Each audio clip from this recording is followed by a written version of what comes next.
అందరికీ నమస్కారం. వీళ్ళు మనతో పాటు ప్రముఖ జ్యోతిష్య వాస్తు పండితులు బ్రహ్మశ్రీ డాక్టర్ నాయకంటి మల్లికార్జున శర్మ గారు ఉన్నారు. డిసెంబర్ మాసంలో ద్వాదశ రాశి ఫలితాల్లో భాగంగా ధనుసు రాశి వారికి ఎలాంటి ఫలితాలు ఉండబోతున్నాయో గురుగారిని అడిగి తెలుసుకుందాం. గురుగారు నమస్కారం. నమస్కారం అండి. గురుగారు, డిసెంబర్ మాసంలో ధనుసు రాశి వారి గ్రహస్థితి ఎలా ఉంది, అలాగే వీరికి ఎలాంటి ఫలితాలు ఉండబోతున్నాయి తెలియజేయండి. తప్పకుండా అండి. ఓం శ్రీ గురుభ్యో నమః. ముందుగా డిసెంబర్ మాసంలో గ్రహాల యొక్క సంచారాన్ని మనం చూసినట్లయితే వృషభంలో గురువు, కర్కాటకంలో కుజుడు, కన్యలో కేతువు, వృశ్చికంలో బుధుడు, వృశ్చికం ధనస్సులో రవి యొక్క సంచారం, మకరంలో శుక్రుడు, కుంభంలో శని రుజుమార్గంలో ఉండటం, మీనంలో రాహు యొక్క సంచారం. ఇది గ్రహస్థితి డిసెంబర్లో. ధనస్సు రాశి వాళ్ళకి ఏ విధంగా ఉండబోతుంది? ముఖ్యంగా ధనస్సు రాశి వాళ్ళకి శని రుజుమార్గంలోకి వచ్చాడు. వక్రగతి పోయి రుజుమార్గంలోకి రావటం వల్ల తృతీయ స్థానంలో శని యొక్క సంచారం వల్ల చాలా అద్భుతమైన ఫలితాలు ఉంటాయి.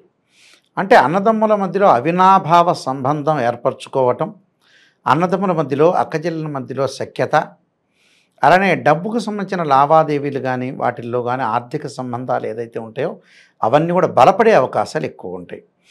బలపడటం అంటే ఏంటంటే ఎవరికి డబ్బులు ఇచ్చుకునేది వాళ్ళు ఇచ్చుకొని అన్నదమ్ములు ఇద్దరు కూడా ప్రశాంతంగా ఉండే అవకాశాలు ఎక్కువ ఉంటాయి. అంటే గొడవలు కోట్లాట్లు ఏదైతే ఉంటాయో అలాంటివన్నీ కూడా గొడవలు కానీ ఏదైతే డిస్ప్యూట్స్ ఉంటాయో ఆ డిస్ప్యూట్స్ తగ్గే అవకాశాలు బాగా ఎక్కువ ఉంటాయి. అన్నదమ్ముల మధ్యలో సఖ్యత, ధనలాభం కలగటం ఒకటి.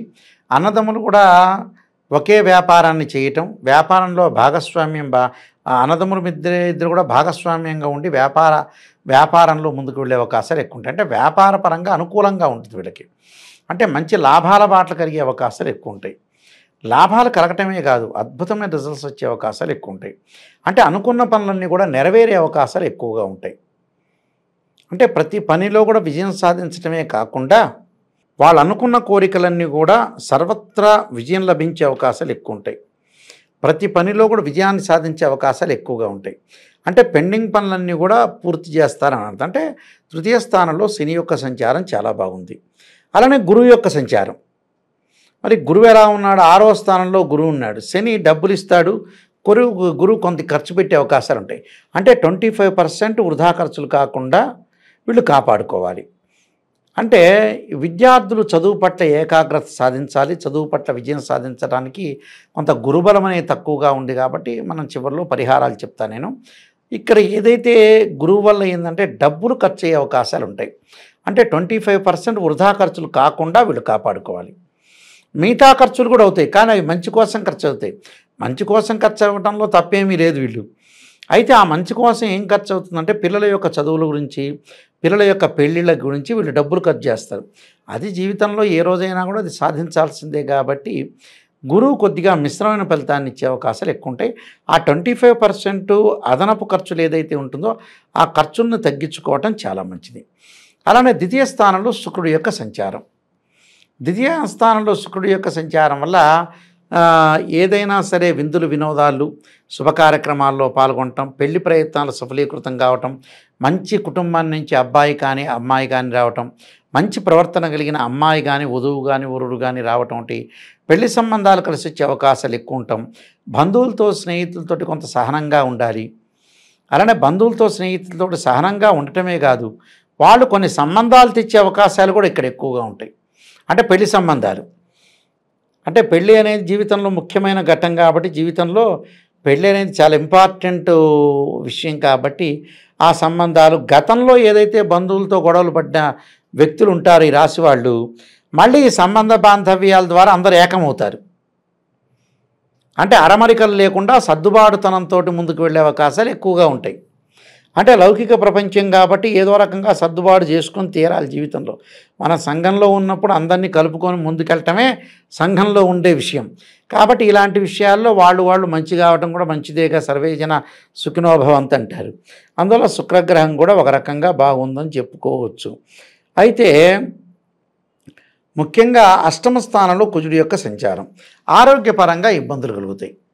అంటే ఆరోగ్యపరంగా అంటే బీపీ పరంగా, బ్లడ్ సర్క్యులేషన్ విషయంలో కానీ, కుజుడు బ్లడ్ సర్క్యులేషన్ బీపీ ఇచ్చేవాడు గ్రహం.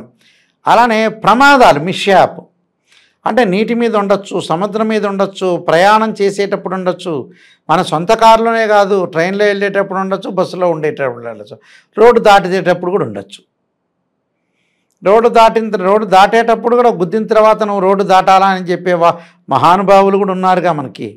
ఒక వాహనాన్ని గుద్దితే నువ్వు పడాలనే వ్యక్తులు కూడా ఉన్నారు. మహా తెలివితేటలు మామూలుగా విరిగిపోవట్లేదు జనాలకి.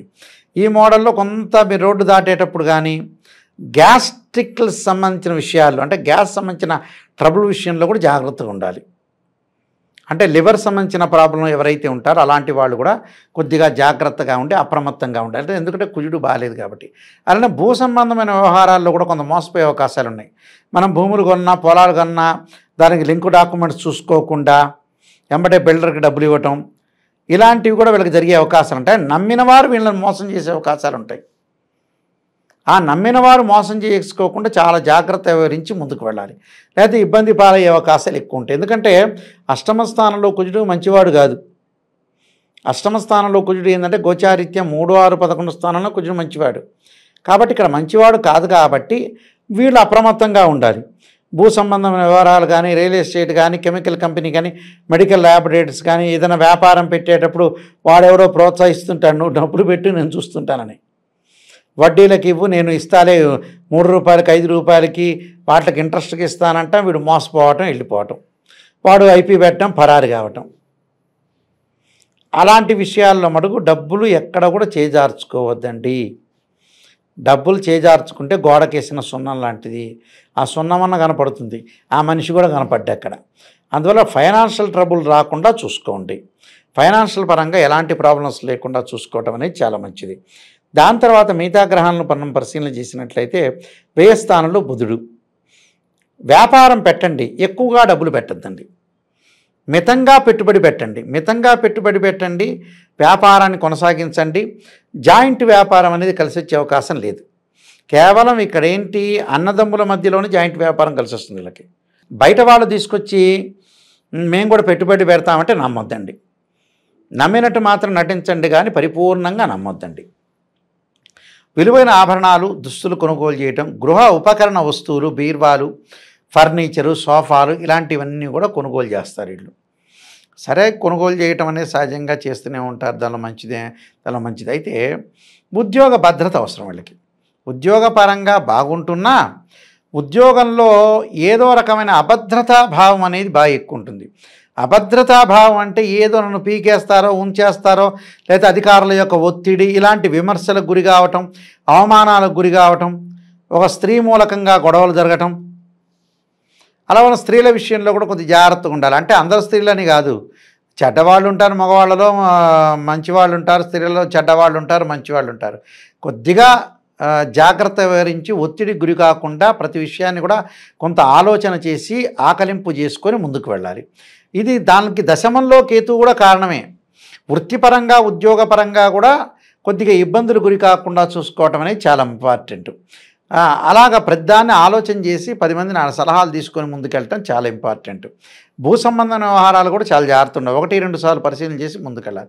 కొన్ని పరిహారాలు చేసుకొని ముందుకెళ్తే మంచి జరిగే అవకాశాలు ఎక్కువగా ఉంటాయి. గురుగారు, ఈ మాసంలో ధనుసు రాశి వారు ఎటువంటి పరిహారాలు చేసుకోవడం వల్ల మంచి ఫలితాలు పొందే అవకాశం ఉంటుందండి? ప్రమాదాలు జరగకుండా ముందు ముఖ్యంగా ఈ రాశి వాళ్ళు చేయాల్సిన విధి విధానం ఏంటంటే, అంగారకాయుధే శక్తిహస్తాయ ధీమే తన్నో భౌమ ప్రచోదయాత్ అనే మంత్రాన్ని, తత్పురుషాయ విద్యే మహాసేనాయ ధీమే తన్నో షణ్ముఖ ప్రచోదయాత్ అనే మంత్రాన్ని చదవటం ఒకటి. కందులు, ఎర్రని వస్త్రము, ఎర్రని గొడుగు, ఎర్రని చెప్పులు దానం చేయాలి. మంగళవారం రోజున చక్కగా ఉపవాసం ఉండి సుబ్రహ్మణ్య స్వామి యొక్క ఆరాధన చేయాలి. వీలైతే సుబ్రహ్మణ్య స్వామి వ్రతం చేసుకోవటం కూడా చాలా మంచిది. అంటే కుజుడు బాలేడు కాబట్టి. దాని తర్వాత వీళ్ళు చేయాల్సింది ఏంటంటే రాహు యొక్క ఆరాధన చేయాలి. చతుర్థంలో ఏదైతే రాహు ఉన్నాడో కొద్దిగా జాగ్రత్త ఉండాలి. తల్లి యొక్క ఆరోగ్యం విషయంలో కొంత శ్రద్ధ పెట్టాలి. కాబట్టి రాహు యొక్క ఆరాధన చేయాలంటే ఏంటంటే సుబ్రహ్మణ్య స్వామి యొక్క అభిషేకం చేయాలి.